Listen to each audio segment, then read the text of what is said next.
ce matin, un panel qui est assez diversifié. Un bonjour spécial aux dames qui sont sur ce plateau. Pourquoi spécial?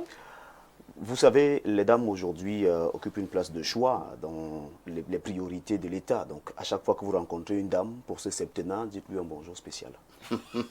Vous ne savez pas, hein? Oui, Vous pouvez prendre quelque chose. C'est de ça qu'il s'agit. Théophile Yanebia nous a retrouvés ce matin.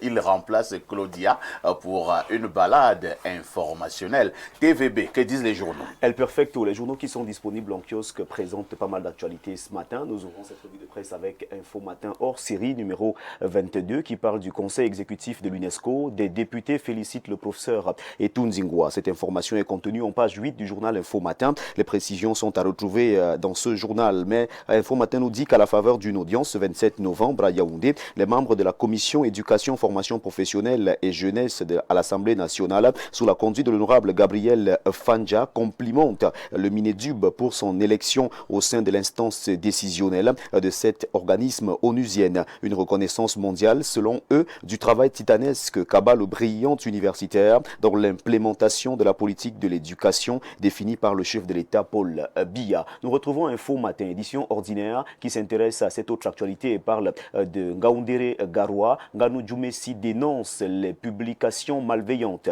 Publications malveillantes émises entre guillemets par le journal Info Matin qui dit que dans un communiqué ce 26 novembre, le ministre des Travaux publics donne des éclairages sur l'utilisation des 216,8 milliards approuvés par la Banque africaine de développement pour le financement du projet reconstruction de cet important axe routier, non sans tordre le cou aux manipulateurs du dimanche. C'est de la page 2 à la page 4 que ce communiqué est présenté au journal Info Matin, numéro 1923 de ce vendredi 28 novembre 2025. Le tri hebdomadaire La Météo parle de l'Assemblée générale de la FECAFOOT. À Tangandji, lâche-t-il Mouele Kombi? Ce journal s'interroge. À 24 heures des assises en Bankom au département de la Mefouiakon, région du centre, devant, sauf surprise, consacré à la réélection de Samuel Eto'o, le ministre de l'administration territoriale n'instruit toujours pas le sous-préfet de Seyon d'interdire la réunion comme lui demande ce 14 novembre son collègue des sports et de l'éducation physique. Aux dernières nouvelles, ce dernier espère encore un geste en vertu de la solidarité gouvernementale. C'est la météo qui nous le fait savoir ce matin en page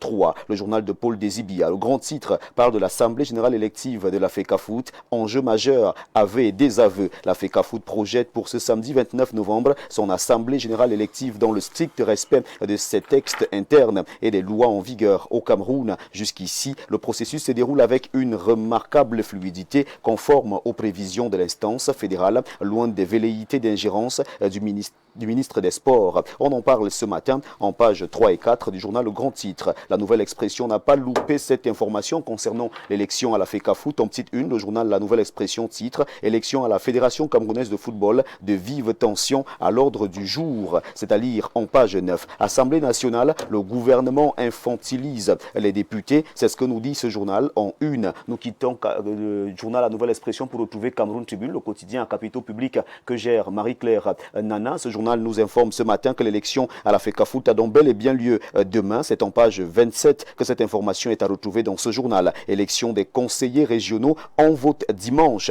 Plus de 25 000 électeurs, conseillers municipaux et chefs traditionnels sont appelés à élire ce 30 novembre les membres de la deuxième mandature de ces collectivités territoriales décentralisées. Écho des dernières heures de campagne, c'est à lire dans les pages spéciales de la page 10 à la page 11. Nous restons en politique et retrouvons le MRC avec le messager Maurice Kamto. Retour sous haute tension. Le sous-préfet de Yaoundé 4 a interdit la convention extraordinaire du mouvement pour la renaissance du Cameroun MRC prévue le 29 novembre, invoquant des risques de troubles à l'ordre public signalés par un ancien membre du parti. Mutation qui est en kiosque s'intéresse à la gouvernance. Requiem pour la ligne 94. Le projet de loi de finances 2026 soumis au Parlement supprime tous les chapitres communs par lesquels auraient transité 5 400 milliards francs CFA entre 2010 et 2021 sans traçabilité. Les autres innovations du budget de l'État qui s'établit à 8 816,4 milliards francs CFA en hausse de plus de 1000 milliards francs CFA par rapport à 2025. C'est bien sûr en page 7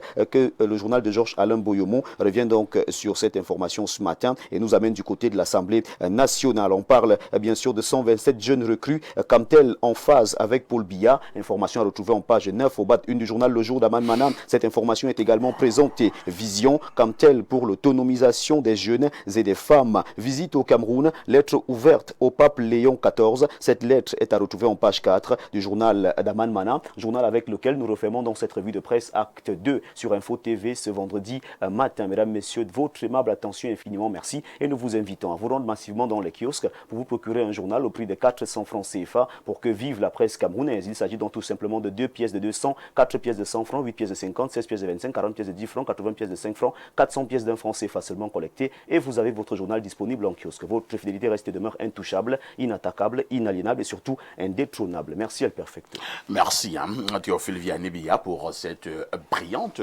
revue de la presse. Oui. Avec votre concours, nous allons dire bonjour à une grande Gabonaise. Elle est gabonaise, mais elle vit du côté de Norvège. Oui. Oui, elle s'appelle Ousna Ndama. Ousna Ndama. Ousna Ndama. Elle est gabonaise, mais elle vit du côté de la Norvège. Nous lui disons bonjour ce matin. Mais elle me dit également qu'elle a beaucoup d'admiration pour Jeanne Rosine. Oula. Elle dit que Jeanne Rosine est charismatique. Oui. Et qu'elle se posait des questions où est passée Jeanne Rosine. Je peux le confirmer.